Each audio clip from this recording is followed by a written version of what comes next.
अब हम कक्षा 10वीं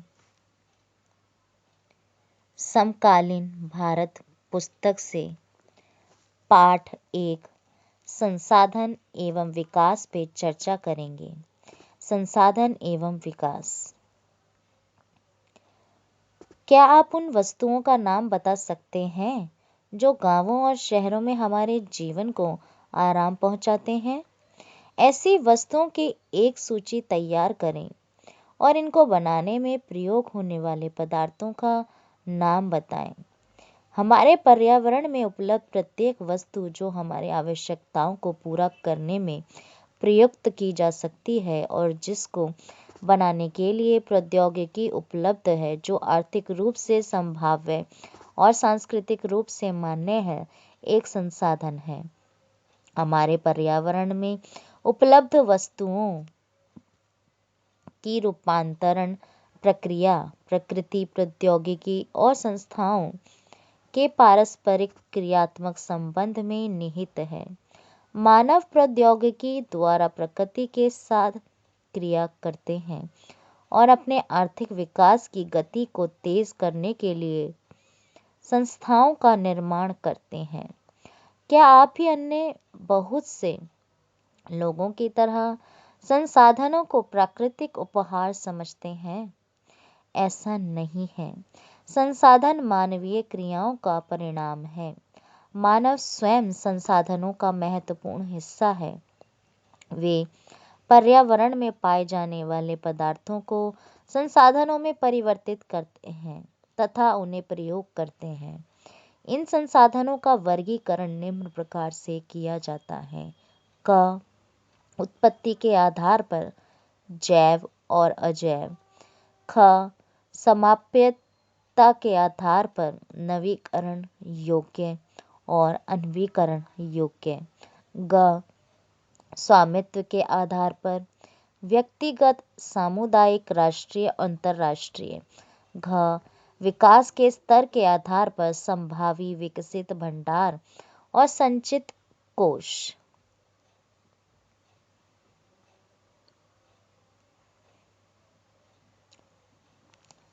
संसाधनों के प्रकार। उत्पत्ति के आधार पर जैव संसाधन इन संसाधनों की प्राप्ति जीवमंडल से होती है और इनमें जीवन व्याप्त है, जैसे मनुष्य, वनस्पति जात, प्राणी जात, मत्स्य जीवन, पशुधन आदि।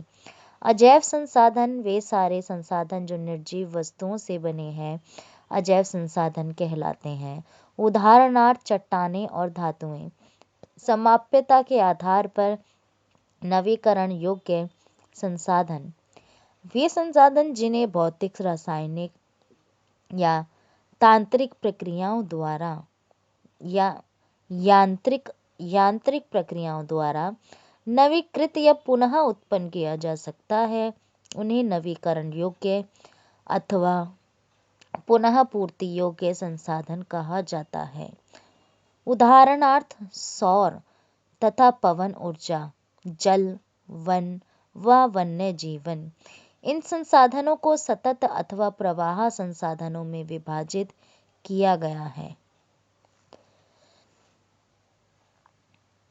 अनवीकरण योग्य संसाधन इन संसाधनों का विकास एक लंबे भूवैज्ञानिक अंतराल में होता है।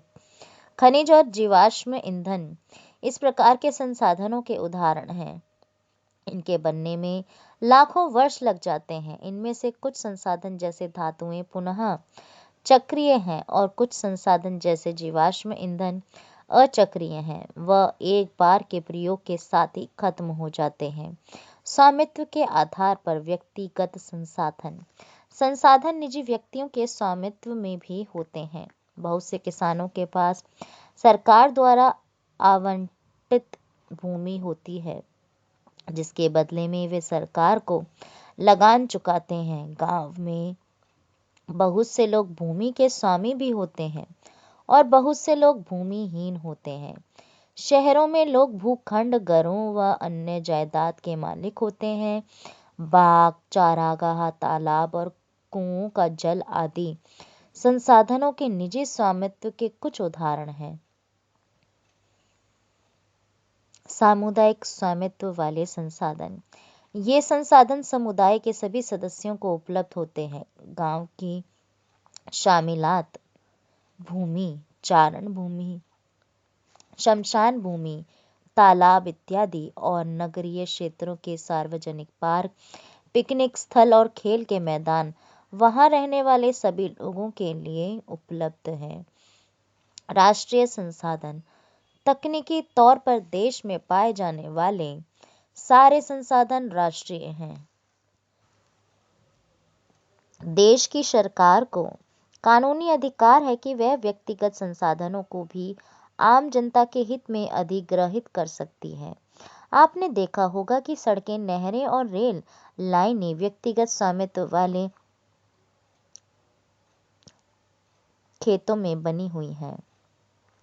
शहरी विकास प्राधिकरणों शहरी विकास प्राधिकरणों को सरकार ने भूमि अधिग्रहण का अधिकार दिया हुआ है। सारे खनिज पदार्थ, जल संसाधन, वन, वन्य जीवन, राजनीतिक सीमाओं के अंदर सारी भूमि और 12 समुद्री मील 22.2 किलोमीटर तक महासागरीय क्षेत्र, भूभागीय समुद्र व इसमें पाए जाने वाले संसाधन राष्ट्र की संपदा है। अंतर्राष्ट्रीय संसाधन कुछ अंतर्राष्ट्रीय संस्थाएं संसाधनों को नियंत्रित करती हैं। तट रेखा से 200 समुद्री मील की दूरी से परे खुले महासागरीय संसाधनों पर किसी देश का अधिकार नहीं है। इन संसाधनों को अंतर्राष्ट्रीय संस्थाओं की सहमति के बिना उपयोग नहीं किया जा सकता। क्या आप जानते हैं कि भारत के पास अपवर्जक आर्थिक क्षेत्र से दूर हिंद महासागर की तलहटी से मैंगनीज ग्रंथियों का खनन करने का अधिकार है। कुछ अन्य अंतर्राष्ट्रीय संसाधनों की पहचान करें और जानें। विकास के स्तर के आधार पर संभावित संसाधन यह वे संसाधन हैं जो किसी प्रदेश में विद्यमान होते हैं परंतु इनका उपयोग नहीं किया गया है। उदाहरण के तौर पर भारत के पश्चिमी भाग, विशेषकर राजस्थान और गुजरात में पवन और सौर ऊर्जा संसाधनों की अपार संभावना है परंतु इनका सही ढंग से विकास नहीं हुआ है। विकसित संसाधन वे संसाधन जिनका सर्वेक्षण किया जा चुका है और उनके उपयोग की गुणवत्ता और मात्रा निर्धारित की जा चुकी है, विकसित संसाधन कहलाते हैं। संसाधनों का विकास प्रौद्योगिकी और उनकी संभाव्यता के स्तर पर निर्भर करता है। भंडार पर्यावरण में उपलब्ध वे पदार्थ जो मानव की आवश्यकताओं की पूर्ति कर सकते हैं परंतु उपयुक्त प्रौद्योगिकी के अभाव में उसकी पहुंच से बाहर है, भंडार में शामिल हैं। उदाहरण के लिए जल दो गैसों हाइड्रोजन और ऑक्सीजन का यौगिक है। हाइड्रोजन ऊर्जा का मुख्य स्रोत बन सकता है परंतु इस उद्देश्य से इसका प्रयोग करने के लिए हमारे पास उन्नत तकनीकी ज्ञान नहीं है। संचित कोष यह संसाधन भंडार का ही हिस्सा है जिन्हें उपलब्ध तकनीकी ज्ञान की सहायता से प्रयोग में लाया जा सकता है परंतु इनका उपयोग अभी आरंभ नहीं हुआ है।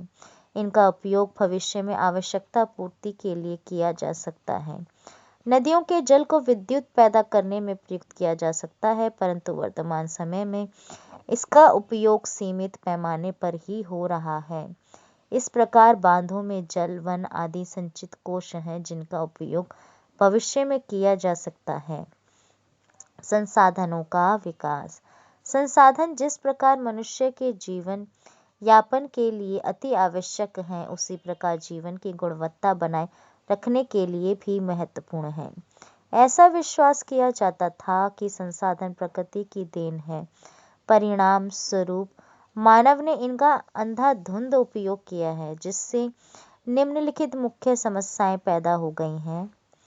कुछ व्यक्तियों के लालचवश संसाधनों का ह्रास। दूसरा, संसाधन समाज के कुछ ही लोगों के हाथ में आ गए हैं जिससे समाज दो हिस्सों संसाधन संपन्न एवं संसाधनहीन अर्थात अमीर और गरीब में बंट गया है। तीसरा, संसाधनों के अंधाधुंध शोषण से वैश्विक परिस्थिति की संकट पैदा हो गया है, जैसे भूमंडलीय तापन, ओजोन परत अवश्य, पर्यावरण प्रदूषण और भूमि निम्नीकरण आदि हैं। क्रियाकलाप। अब मानव जीवन की गुणवत्ता और विश्व शांति बनाए रखने के लिए संसाधनों का समाज में न्याय संगत बंटवारा आवश्यक हो गया है। यदि कुछ ही व्यक्तियों तथा देशों द्वारा संसाधनों का वर्तमान दोहन जारी रहता है तो हमारी पृथ्वी का भविष्य खतरे में पड़ सकता है। इसलिए हर तरह के जीवन का अस्तित्व बनाए रखने के लिए संसाधनों के उपयोग की योजना बनाना अति आवश्यक है। सतत अस्तित्व सही अर्थ में सतत पोषणीय विकास का ही एक हिस्सा है। सतत पोषणीय आर्थिक विकास का अर्थ है कि विकास पर्यावरण को बिना नुकसान पहुंचाए हो और वर्तमान विकास की प्रक्रिया भविष्य की पीढ़ियों की आवश्यकता की अवहेलना न करे। रियो डी जेनेरो पृथ्वी सम्मेलन 1992। सन 1992 में 100 से भी अधिक राष्ट्र अध्यक्ष ब्राजील के शहर रियो डी जेनेरो में प्रथम अंतरराष्ट्रीय पृथ्वी सम्मेलन में एकत्रित हुए। सम्मेलन का आयोजन विश्व स्तर पर उभरते पर्यावरण संरक्षण और सामाजिक आर्थिक विकास की समस्याओं का हल ढूंढने के लिए किया गया था। इस सम्मेलन में एकत्रित नेताओं ने भूमंडलीय जलवायु परिवर्तन और जैविक विविधता पर एक घोषणा पत्र हस्ताक्षर किया। रियो सम्मेलन में भूमंडलीय वन सिद्धांतों फॉरेस्ट प्रिंसिपल्स पर सहमति जताई और 21वीं शताब्दी में सतत पोषणीय विकास के लिए एजेंडा 21 को स्वीकृति प्रदान की। एजेंडा 21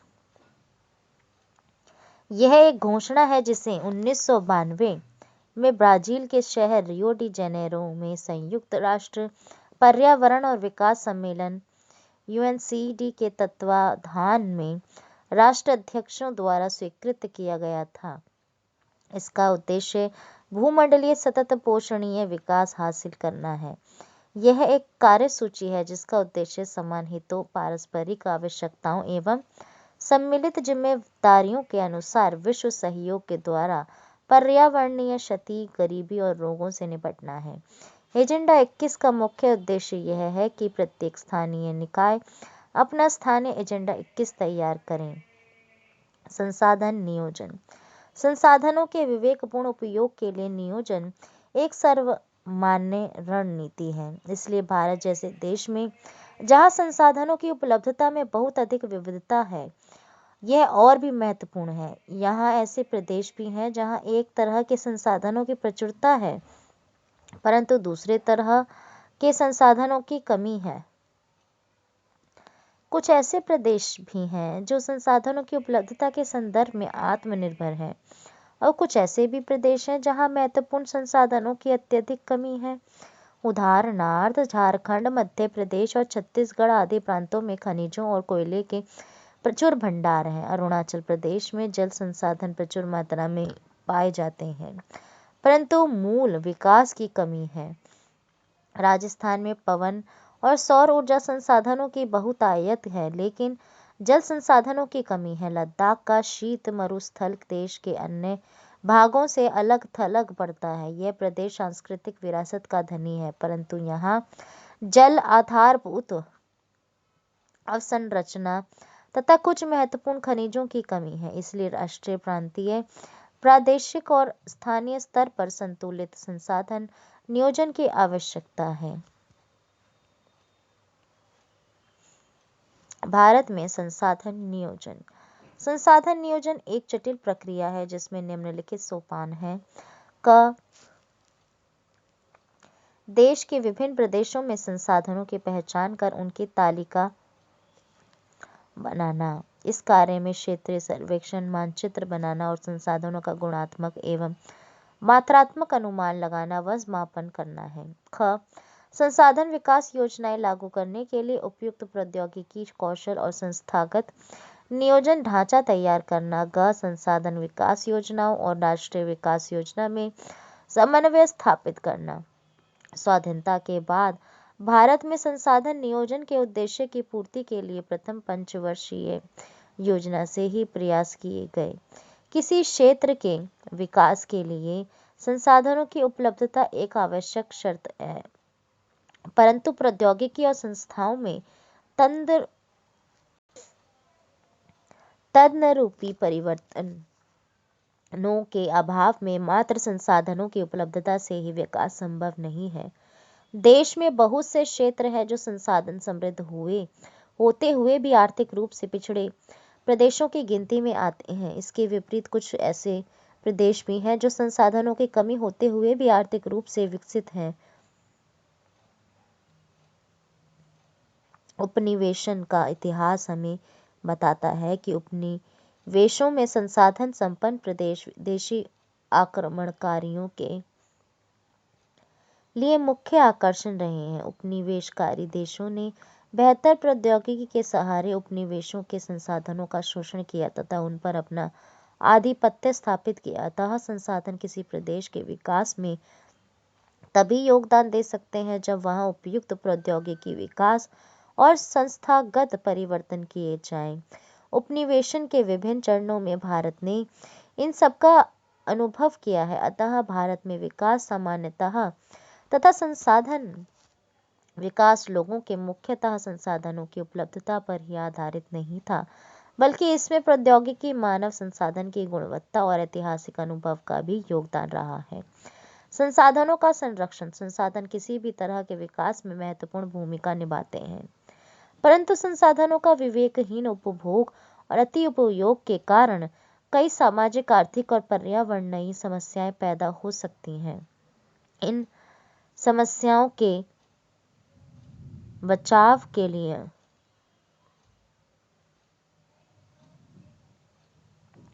विभिन्न स्तरों पर संसाधनों का संरक्षण आवश्यक है। भूतकाल से ही संसाधनों का संरक्षण बहुत से नेताओं और चिंतकों के लिए चिंता का विषय रहा है। उदाहरणार्थ, गांधी जी ने संसाधनों के संरक्षण पर अपनी चिंता इन शब्दों में व्यक्त की है: हमारे पास हर व्यक्ति की आवश्यकता पूर्ति के लिए बहुत कुछ है, लेकिन किसी के लालच की संतुष्टि के लिए नहीं। अर्थात हमारे पास पेट भरने के लिए बहुत है, लेकिन पेटी भरने के लिए नहीं। उनके अनुसार विश्व स्तर पर संसाधन हास के लिए लालची और स्वार्थी व्यक्ति तथा आधुनिक प्रौद्योगिकी की शोषणात्मक प्रवृत्ति जिम्मेदार है। वे अत्यधिक उत्पादन के विरुद्ध थे और इसके स्थान पर अधिक बड़े जन समुदाय द्वारा उत्पादन के पक्षधर थे। अंतर्राष्ट्रीय स्तर पर व्यवस्थित तरीके से संसाधन संरक्षण की वकालत 1968 में क्लब ऑफ रोम ने की। तत्पश्चात 1974 में शुमेसर ने अपनी पुस्तक स्मॉल इज ब्यूटीफुल में इस विषय पर गांधी जी के दर्शन की एक बार फिर से पुनरावृत्ति की है। 1987 में ब्रुंडटलैंड आयोग रिपोर्ट द्वारा वैश्विक स्तर पर संसाधन संरक्षण में मूलाधार योगदान किया गया। इस रिपोर्ट ने सतत पोषणीय विकास, सस्टेनेबल डेवलपमेंट की संकल्पना प्रस्तुत की और संसाधन संरक्षण की वकालत की। यह रिपोर्ट बाद में हमारा साझा भविष्य, आवर कॉमन फ्यूचर शीर्षक से पुस्तक के रूप में प्रकाशित हुई। इस संदर्भ में एक और महत्वपूर्ण योगदान रियो डी जेनेरो, ब्राजील में 1992 में आयोजित पृथ्वी सम्मेलन द्वारा किया गया। भू संसाधन। हम भूमि पर रहते हैं, इसी पर अनेकों आर्थिक क्रियाकलाप करते हैं और विभिन्न रूपों में इसका उपयोग करते हैं। अतः भूमि एक बहुत महत्वपूर्ण प्राकृतिक संसाधन है। प्राकृतिक, वनस्पति, वन्य जीवन, मानव जीवन, आर्थिक क्रियाएं, परिवहन तथा संचार व्यवस्थाएं भूमि पर ही आधारित है। परंतु भूमि एक सीमित संसाधन है, इसलिए उपलब्ध भूमि का विभिन्न उद्देश्यों के लिए उपयोग सावधानी और योजनाबद्ध तरीके से होना चाहिए। भारत में भूमि पर विभिन्न प्रकार की भू आकृतियां जैसे पर्वत, पठार, मैदान और द्वीप पाए जाते हैं। लगभग 43% भू क्षेत्र मैदान है जो कृषि और उद्योग के विकास के लिए सुविधाजनक है। पर्वत पूरे भू क्षेत्र के 30% भाग पर विस्तृत हैं। वे कुछ 12 मासी नदियों के प्रवाह को सुनिश्चित करते हैं। पर्यटन विकास के लिए अनुकूल परिस्थितियां प्रदान करता है और पारिस्थितिकी के लिए महत्वपूर्ण है। देश के क्षेत्रफल का लगभग 27% हिस्सा पठारी क्षेत्र है। इस क्षेत्र में खनिजों, जीवाश्म ईंधन और वनों का अपार संचय कोश है। भू उपयोग। भू संसाधनों का उपयोग निम्नलिखित उद्देश्यों से किया जाता है। पहला, वन। दूसरा, कृषि के लिए अनुपलब्ध भूमि, बंजर तथा कृषि अयोग्य भूमि, गैर कृषि प्रयोजनों में लगाई गई भूमि जैसे इमारतें, सड़क, उद्योग आदि। तीसरा, परती भूमि के अतिरिक्त अन्य कृषि अयोग्य भूमि, अस्थायी चरागाहें तथा अन्य गोचर भूमि। विविध वृक्षों, वृक्ष फसलों तथा उपवनों के अधीन भूमि जो शुद्ध बोए गए क्षेत्र में शामिल नहीं है। कृषि योग्य बंजर भूमि जहां 5 से अधिक वर्षों से खेती न की गई हो। चौथा, परती भूमि और वर्तमान परती जहां एक कृषि वर्ष या उससे कम समय से खेती न की गई हो। वर्तमान परती भूमि के अतिरिक्त अन्य परती भूमि या पुरातन परती जहां 1 से 5 कृषि वर्ष से खेती न की गई हो। पांचवा, शुद्ध निवल बोया गया क्षेत्र वह भूमि जिस पर फसलें उगाई व काटी जाती हैं वह शुद्ध निवल बोया गया क्षेत्र कहलाता है। एक कृषि वर्ष में एक बार से अधिक बोए गए क्षेत्र को शुद्ध निवल बोए गए क्षेत्र में जोड़ दिया जाए तो वह सकल कृषित क्षेत्र कहलाता है। भारत में भू उपयोग प्रारूप। भू उपयोग को निर्धारित करने वाले तत्वों में भौतिक कारक जैसे भू आकृति, जलवायु और मृदा के प्रकार तथा मानवीय कारक जैसे जनसंख्या घनत्व, प्रौद्योगिक क्षमता, संस्कृति और परंपराएं इत्यादि शामिल हैं। भारत का कुल भौगोलिक क्षेत्रफल 32.8 लाख वर्ग किलोमीटर है, परंतु इसके 93% भाग के ही भू उपयोग आंकड़े उपलब्ध हैं, क्योंकि पूर्वोत्तर प्रांतों में असम को छोड़कर अन्य प्रांतों के सूचित क्षेत्र के बारे में जानकारी उपलब्ध नहीं है। इसके अलावा जम्मू और कश्मीर में पाकिस्तान और चीन अधिकृत क्षेत्रों में भूमि उपयोग का सर्वेक्षण भी नहीं हुआ है। स्थायी चारागाहों के अंतर्गत भी भूमि कम हुई है। पशुधन की इतनी बड़ी संख्या के लिए चारा उपलब्ध कराने में कैसे समर्थ होंगे और इसके क्या परिणाम होंगे। वर्तमान परती भूमि के अतिरिक्त अन्य परती भूमि अनुपजाऊ है और इन पर फसलें उगाने के लिए कृषि लागत बहुत ज्यादा है। अतः इस भूमि में 2 या 3 वर्षों में इनको 1 या 2 बार बोया जाता है और यदि इसे शुद्ध निवल बोए गए क्षेत्र में शामिल कर लिया जाता है तब भी भारत के कुल सूचित क्षेत्र के लगभग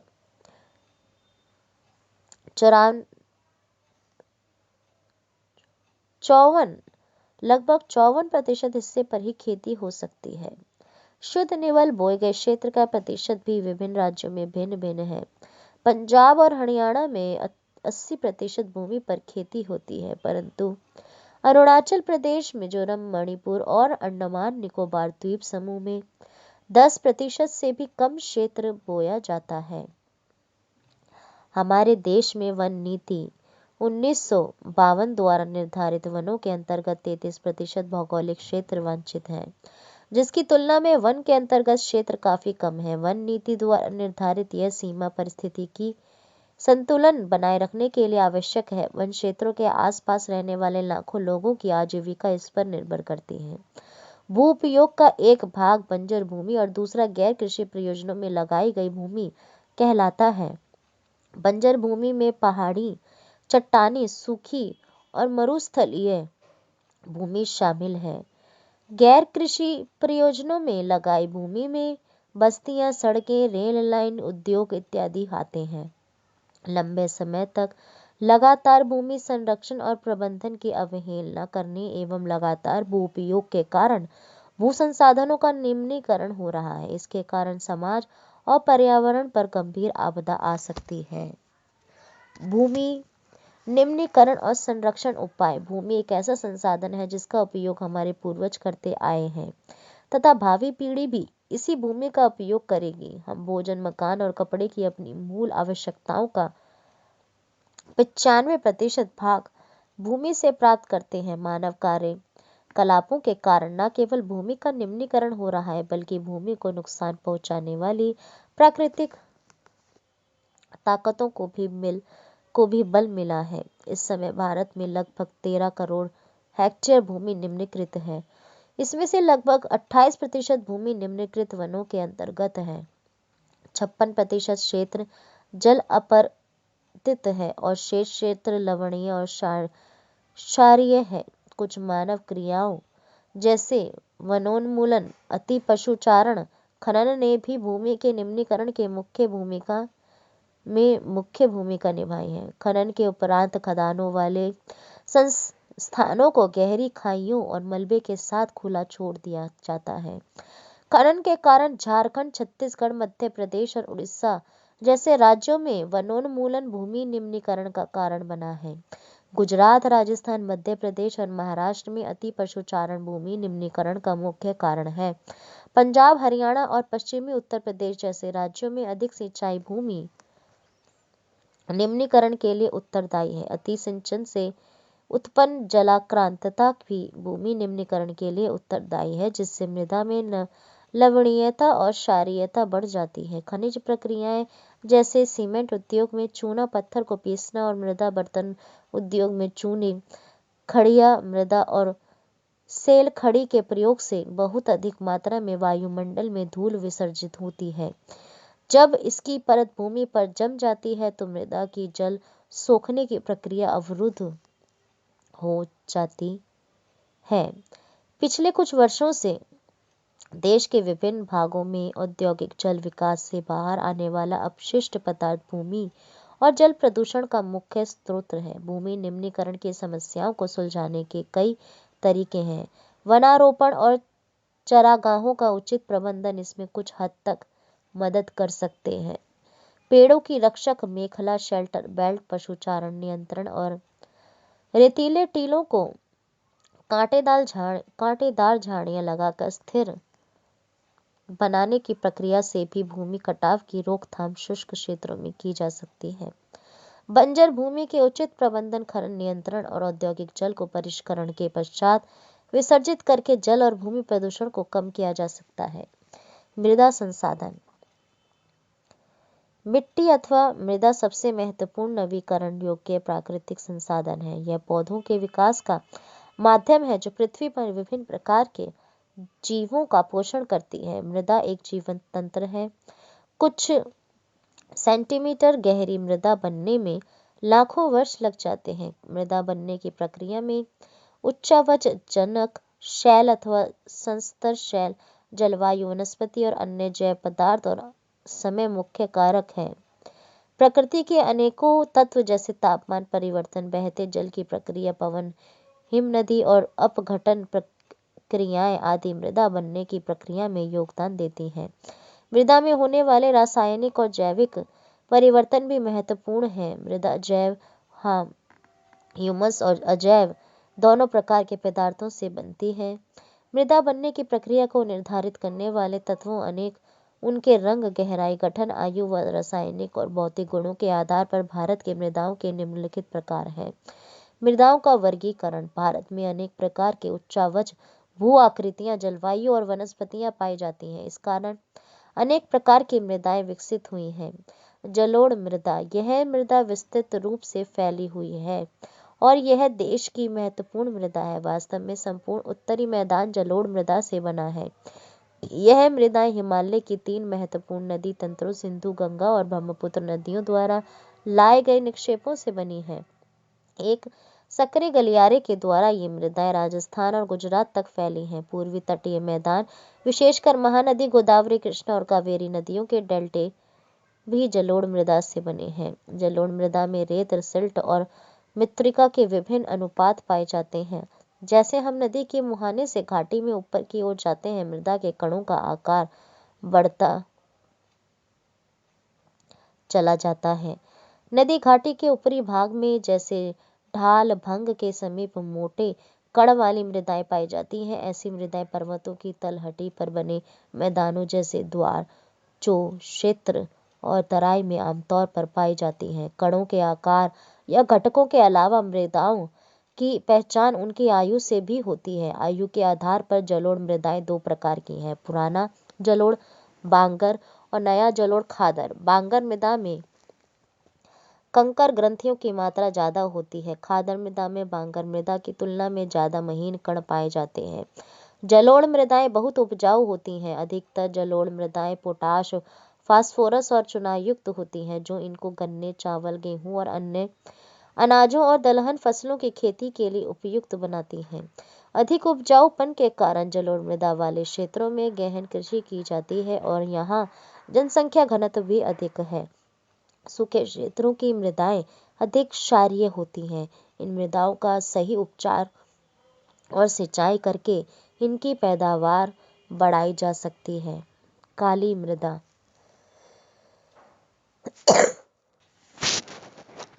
काली मृदा। इन मृदाओं का रंग काला है और इन्हें रेगर मृदाएं भी कहा जाता है। काली मृदा कपास की खेती के लिए उचित समझी जाती है और काली कपास मृदा के नाम से भी जाना जाता है। यह माना जाता है कि जलवायु और जनक शैलों ने काली मृदा के बनने में महत्वपूर्ण योगदान दिया है। इस प्रकार की मृदाएं दक्कन पठार बैसाल्ट क्षेत्र के उत्तर पश्चिमी भागों में पाई जाती हैं और लावा जनक शैलों से बनी हैं। ये मृदाएं महाराष्ट्र, सौराष्ट्र, मालवा, मध्य प्रदेश और छत्तीसगढ़ के पठार पर पाई जाती हैं और दक्षिण पूर्वी दिशा में गोदावरी और कृष्णा नदियों की घाटियों तक फैली हैं। काली मृदा बहुत महीन कणों अर्थात मृत्तिका से बनी है। इसकी नमी धारण करने की क्षमता बहुत होती है। इसके अलावा ये मृदाएं कैल्शियम कार्बोनेट, मैग्नीशियम, पोटाश और चूने जैसे पौष्टिक तत्वों से परिपूर्ण होती हैं, परंतु इनमें फास्फोरस की मात्रा कम होती है। गर्म और शुष्क मौसम में इन मृदाओं में गहरी दरारें पड़ जाती हैं, जिससे इनमें अच्छी तरह वायु मिश्रण हो जाता है। गीली होने पर ये मृदाएं चिपचिपी हो जाती हैं और इनको जोतना मुश्किल होता है। इसलिए इसकी जुताई मानसून प्रारंभ होने की पहली बौछार से ही शुरू कर दी जाती है। लाल और पीली मृदा। लाल मृदा दक्कन पठार के पूर्वी और दक्षिणी हिस्सों में रवेदार आग्नेय चट्टानों पर कम वर्षा वाले भागों में विकसित हुई है। लाल और पीली मृदाएं ओडिशा, छत्तीसगढ़, मध्य गंगा मैदान के दक्षिणी छोर पर और पश्चिमी घाट में पहाड़ी पद पर पाई जाती हैं। इन मृदाओं का लाल रंग रवेदार आग्नेय और रूपांतरित चट्टानों में लौह धातु के प्रसार के कारण होता है। इनका पीला रंग इनमें जल योजन के कारण होता है। लैटराइट मृदा। लैटराइट शब्द ग्रीक भाषा के शब्द लेटर से लिया गया है, जिसका अर्थ है ईंट। लैटराइट मृदा का निर्माण उष्णकटिबंधीय तथा उपोष्णकटिबंधीय जलवायु क्षेत्रों में आर्द्र तथा शुष्क ऋतुओं के एक के बाद एक आने के कारण होता है। यह भारी वर्षा से अत्यधिक निस्खलन लीचिंग का परिणाम है। लेटराइट मृदा अधिकतर गहरी तथा अम्लीय pH 6.0 से ज्यादा होती है। इसमें सामान्यतः पौधों के पोषक तत्वों की कमी होती है। यह अधिकतर दक्षिणी राज्यों, महाराष्ट्र के पश्चिमी घाट क्षेत्रों, उड़ीसा, पश्चिम बंगाल के कुछ भागों तथा उत्तर पूर्वी प्रदेशों में पाई जाती है। जहां इस मिट्टी में पर्णपाती और सदाबहार वन मिलते हैं, वहां इसमें ह्यूमस पर्याप्त रूप में पाया जाता है, लेकिन विरल वनस्पति और अर्ध शुष्क पर्यावरण में इसमें ह्यूमस की मात्रा कम पाई जाती है। स्थल रूपों पर उनकी स्थिति के अनुसार उनमें अपरदन तथा भूमि निम्नीकरण की संभावना होती है। मृदा संरक्षण की उचित तकनीक अपनाकर इन मृदाओं पर कर्नाटक, केरल और तमिलनाडु में चाय और कॉफी उगाई जाती है। तमिलनाडु, आंध्र प्रदेश, केरल की लाल लैटराइट मृदाएं काजू की फसल के लिए अधिक उपयुक्त हैं। मरुस्थली मृदाओं का रंग लाल और भूरा होता है। ये मृदाएं आमतौर पर रेतीली और लवणीय होती हैं। कुछ क्षेत्रों में नमक की मात्रा इतनी अधिक है कि झीलों से जल वाष्पीकृत करके खाने का नमक भी बनाया जाता है। शुष्क जलवायु और उच्च तापमान के कारण जलवाष्पन दर अधिक है और मृदाओं में ह्यूमस और नमी की मात्रा कम होती है। मृदा की सतह के नीचे कैल्शियम की मात्रा बढ़ती चली जाती है और नीचे की परतों में चूने के कंकर की सतह पाई जाती है। इसके कारण मृदा में जल अंतः स्यंदन इन्फिल्ट्रेशन अवरुद्ध हो जाता है। इस मृदा को सही तरीके से सिंचित करके कृषि योग्य बनाया जा सकता है, जैसा कि पश्चिमी राजस्थान में हो रहा है।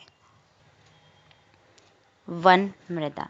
ये मृदाएं आमतौर पर पहाड़ी और पर्वतीय क्षेत्रों में पाई जाती हैं, जहां पर्याप्त वर्षा वन उपलब्ध है। इन मृदाओं के गठन में पर्वतीय पर्यावरण के अनुसार बदलाव आता है। नदी घाटियों में ये मृदाएं दोमट और सिल्टदार होती हैं, परंतु ऊपरी ढालों पर इनका गठन मोटे कणों का होता है। हिमालय के हिमाच्छादित क्षेत्रों में इन मृदाओं का बहुत